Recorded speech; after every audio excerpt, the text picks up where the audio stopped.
हम सब रोज मेहनत करते हैं, सुबह से शाम तक काम करते हैं, फिर भी महीने के अंत में पैसा खत्म क्यों हो जाता है? क्या कभी ये सवाल मन में आया है कि कुछ लोग तो आर्थिक रूप से आगे बढ़ते जाते हैं, जबकि बाकी हम सब एक ही जगह पर, एक ही ईएमआई के चक्कर में जैसे फंसे रहते हैं? ये सवाल सिर्फ परेशान करने वाला नहीं है, बल्कि मुझे लगता है ये हम में से ज्यादातर लोगों की आर्थिक जिंदगी की कहानी कहता है। हम एक ऐसे सिस्टम में पले बड़े हैं ना, जहां हमें सिखाया जाता है कि मेहनत करो, अच्छी डिग्री लो और एक सुरक्षित नौकरी पकड़ लो, बस। हाँ बिल्कुल, हमें सफलता का यही एक रास्ता दिखाया गया है। बिल्कुल। और आज की हमारी ये जो चर्चा है, वो इसी रास्ते पर, इसी सोच पर सवाल उठाने वाली है।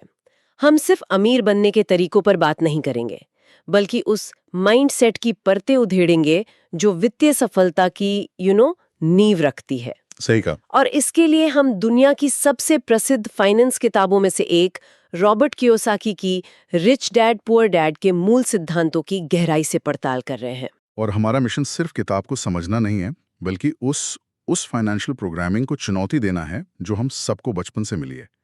हम पैसे को लेकर दो बिल्कुल अलग दुनियाओं को देखेंगे और ये समझने की कोशिश करेंगे कि क्यों कुछ लोग आर्थिक रूप से आजाद हो जाते हैं, जबकि दूसरे जिंदगी भर पैसों के लिए संघर्ष करते रहते हैं। ये कमाई का नहीं, सोच का फर्क है। बिल्कुल, सोच का। तो चलिए इसी सोच के फर्क को समझने के लिए कहानी की शुरुआत से शुरू करते हैं।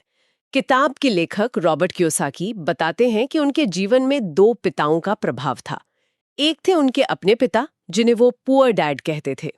ये बहुत पढ़े लिखे थे, पीएचडी होल्डर थे और एक अच्छी सरकारी नौकरी में थे।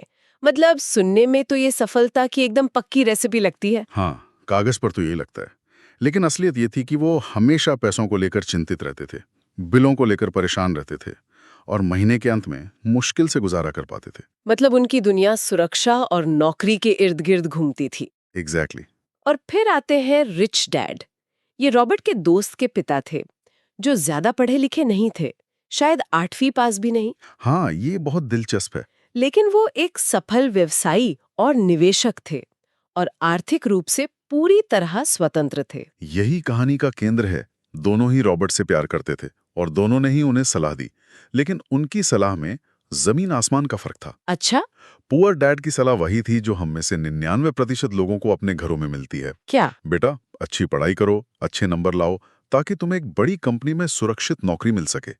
उनका पूरा ध्यान एक अच्छी तनख्वाह पर था। ये तो बिल्कुल मेरे पापा की सलाह जैसी लगती है। और इसमें मतलब गलत क्या है? ये एक सुरक्षित रास्ता है, एक परखा हुआ रास्ता है।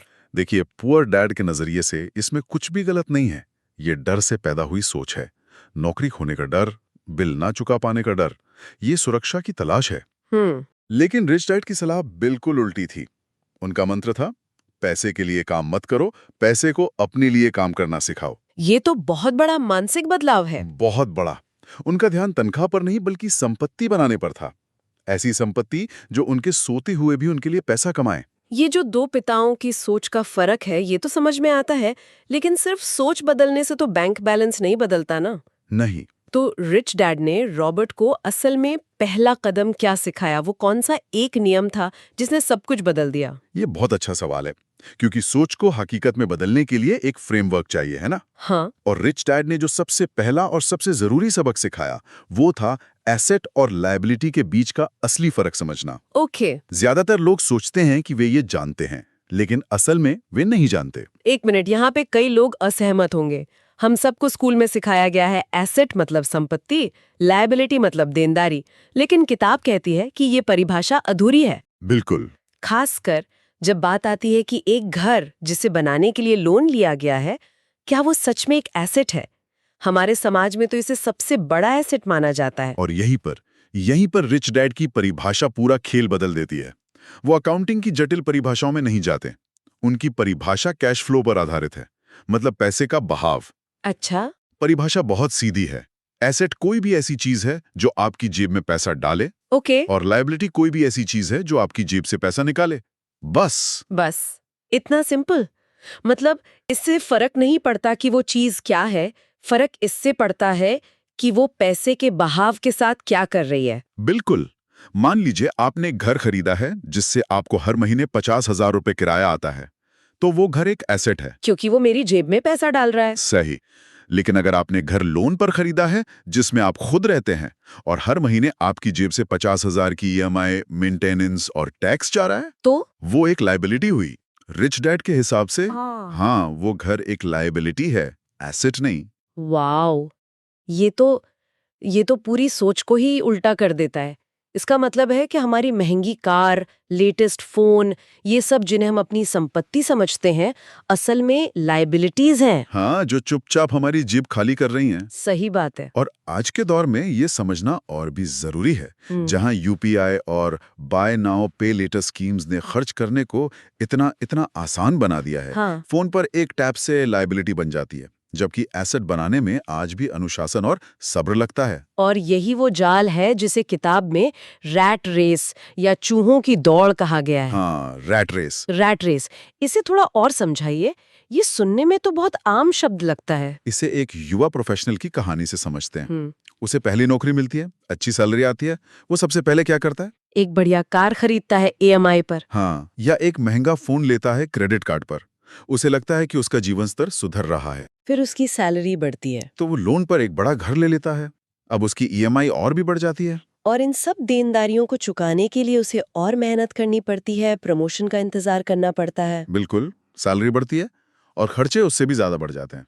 तो वो एक पहिए में दौड़ते चूहे की तरह बन जाता है। सही पकड़ा। दौड़ तो बहुत रहा है, लेकिन पहुंच कहीं नहीं रहा है। वो पैसों के लिए काम कर रहा है, पैसा उसके लिए नहीं ये तो डरावना है, क्योंकि ये हम में से ज्यादातर लोगों की कहानी है। है। तो इस रेस से बाहर निकलने का रास्ता क्या है? रिच डैड की क्या सलाह है? उनकी सलाह बहुत शक्तिशाली है। वो कहते हैं, पहले खुद को अमीर बनाओ, दुनिया को नहीं। इसका क्या मतलब हुआ? इसका मतलब है अपनी कमाई से सबसे पहले एसेट्स खरीदो, लायबिलिटीज नहीं। अच्छा। ऐसी चीजें खरीदो जो भविष्य में तुम्हारे लिए पैसा कमाएं, जैसे स्टॉक, म्यूचुअल फंड, कोई छोटा बिजनेस या किराए पर देने के लिए प्रॉपर्टी। और दिखावे की चीजें? दिखावे की चीजें या लायबिलिटीज तब खरीदो जब तुम्हारे एसेट से आने वाली कमाई इतनी हो जाए कि वो उन खर्चों को आसानी से उठा सके। अमीर लोग यही करते हैं, वे अपने एसेट कॉलम को मजबूत करते हैं, जबकि गरीब और मध्यम वर्ग अपने लायबिलिटी कॉलम को भरते रहते हैं। मतलब पूरी प्राथमिकता ही बदलनी होगी। ईएमआई और खर्चों के जाल में फंसने की बजाय पहले निवेश और संपत्ति बनाने पर ध्यान देना होगा। हाँ। लेकिन ये पारंपरिक रास्ते से बहुत अलग है, जो कहता है कि एक अच्छी नौकरी ही सब कुछ है। तो किताब इस बारे में क्या कहती है कि नौकरी आपको अमीर क्यों नहीं बनाती? देखिए, किताब नौकरी के खिलाफ नहीं है, पर वो नौकरी की सीमाओं को उजागर करती है। क्या सीमाएं? नौकरी आपको एक झूठी सुरक्षा का एहसास देती है।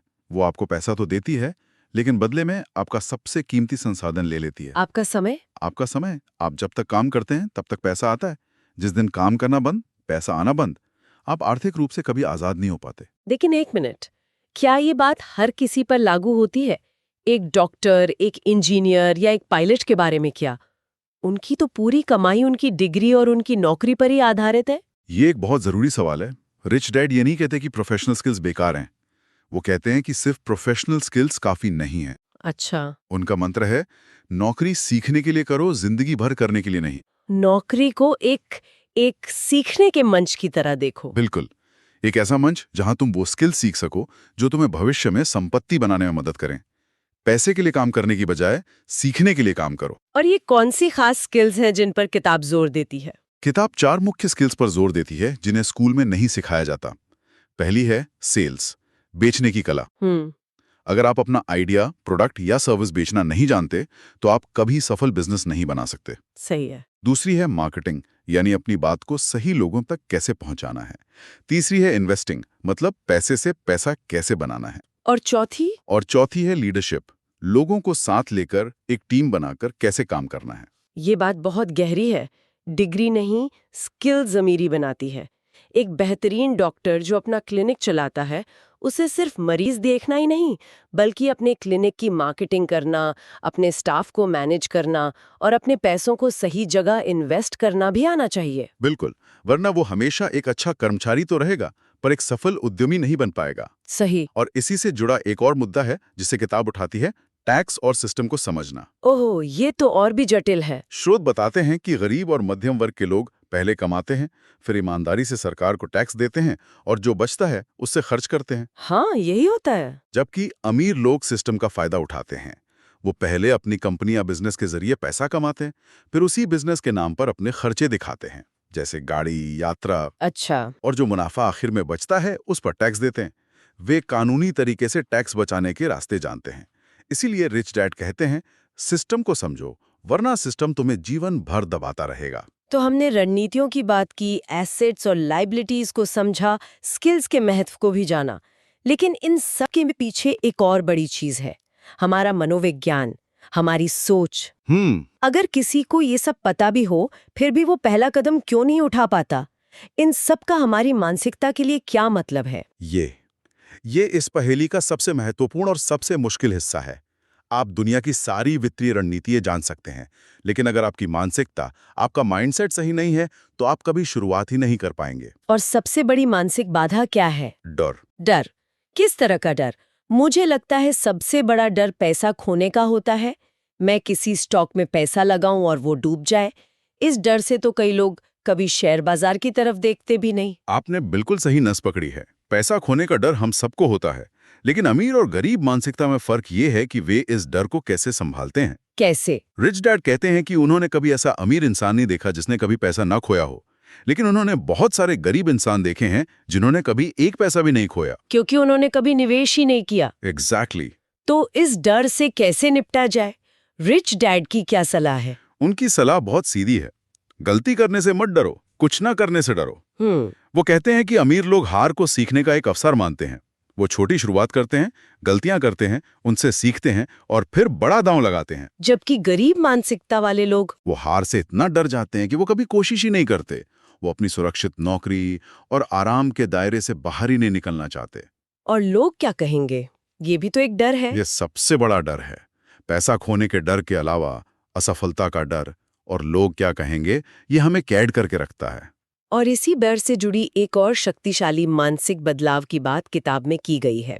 वो है हमारी भाषा का इस्तेमाल। हाँ। जब हम किसी महंगी चीज को देखते हैं तो हमारा पहला रिएक्शन होता है, मैं ये अफोर्ड नहीं कर सकती, या ये मेरे बस का नहीं है। हाँ, और पुअर डैड यही कहते थे, जैसे ही आप ये वाक्य बोलते हैं, आप अपने दिमाग के दरवाजे बंद कर देते हैं। मतलब आपने मान लिया कि यह संभव नहीं है, और आपका दिमाग सोचना बंद कर देता है। बात वहीं खत्म। लेकिन रिच डैड एक अलग सवाल पूछना सिखाते हैं। वो कहते हैं कि ये कहने के बजाय खुद से पूछो, मैं इसे कैसे अफोर्ड कर सकती हूँ। ये सुनने में तो बहुत छोटा सा बदलाव लगता है, क्या इससे सच में कोई फर्क पड़ता है? ये छोटा सा बदलाव ही सब कुछ है। ये क्यों इतना महत्वपूर्ण है, इसे समझिए। बताइए। जैसे ही आप पूछते हैं कैसे, आप अपने दिमाग को एक पहेली देते हैं जिसे सुलझाना है। ये आपके दिमाग को समाधान खोजने, नए रास्ते तलाशने और क्रिएटिव होने के लिए मजबूर करता है। अच्छा। ये संभावनाओं के दरवाजे खोलता है, जबकि मैं नहीं कर सकती उन्हें हमेशा के लिए बंद कर देता है। ये आपके दिमाग को एक पैसिव स्टेट से एक्टिव स्टेट में ले आता है। ये सीधे तौर पर हमारी बचपन की मान्यताओं से जुड़ा है। अगर हमें बचपन से ही सिखाया गया है कि रिस्क मत लो, पैसे पेड़ पर नहीं उगते, या अपनी चादर देखकर ही पैर फैलाओ, तो ये सोच हमारी पूरी वित्तीय जिंदगी को आकार देती है। हम बड़े होकर भी उन्हीं सीमाओं में सोचते रहते हैं। सही बात है। बिल्कुल। किताब का सार यही है कि पैसे की कमी हमें नहीं रोकती, सोच की कमी हमें रोकती है। वित्तीय स्वतंत्रता की यात्रा बाहर पैसा कमाने से पहले अंदर अपनी सोच, अपनी आदतों और अपने डरों से लड़ने से शुरू होती है। तो आज के इस पूरी चर्चा को अगर हम समेटें तो इसका मुख्य संदेश क्या है? क्या ये सिर्फ एसेट खरीदने और लायबिलिटी से बचने के बारे में है? नहीं, वो तो सिर्फ एक टूल है। मेरे हिसाब से मुख्य संदेश यह है कि अमीर बनने का मतलब सिर्फ ज्यादा पैसा कमाना या महंगी चीजें खरीदना नहीं है। तो फिर क्या है? इसका असली मतलब है आजादी पाना। उस डर से आजादी जो हमें फैसले लेने से रोकता है, समय की आजादी, ताकि आप वो काम कर सकें जो आप सच में करना चाहते हैं, न कि वो जो आपको बिल चुकाने के लिए करना पड़ता है। ये पैसे से कहीं ज्यादा सोच और नियंत्रण का खेल है। बिल्कुल। ये वित्तीय साक्षरता के बारे में है, जिसे दुर्भाग्य से हमें स्कूलों या कॉलेजों में नहीं सिखाया जाता। ये हमें सिखाती है कि पैसा एक शक्तिशाली साधन है, लेकिन अगर हम इसे नियंत्रित करना नहीं सीखते तो ये हमें और हमारी पूरी जिंदगी को नियंत्रित करने लगता है। सही कहा। और इसी बात पर मैं श्रोताओं के लिए एक अंतिम विचार छोड़ना चाहता हूँ, जो इन स्रोतों पर ही आधारित है, लेकिन हमारी चर्चा से थोड़ा आगे जाता है। जरूर। यह किताब और हमारी आज की चर्चा हमें वित्तीय साक्षरता यानी फाइनेंशियल लिटरेसी के महत्व के बारे में सिखाती है। अगर हमारा औपचारिक शिक्षा प्रणाली हमें ये नहीं सिखाती, तो फिर इसे सीखने और अपनी अगली पीढ़ी को सिखाने की जिम्मेदारी आखिर किसकी है? अगर हम अपने बच्चों को वही पुअर डैड वाली सलाह देते रहे, तो क्या हम अनजाने में उन्हें भी उसी रैट रेस के लिए तैयार नहीं कर रहे हैं जिसे हम खुद बाहर निकलना चाहते हैं?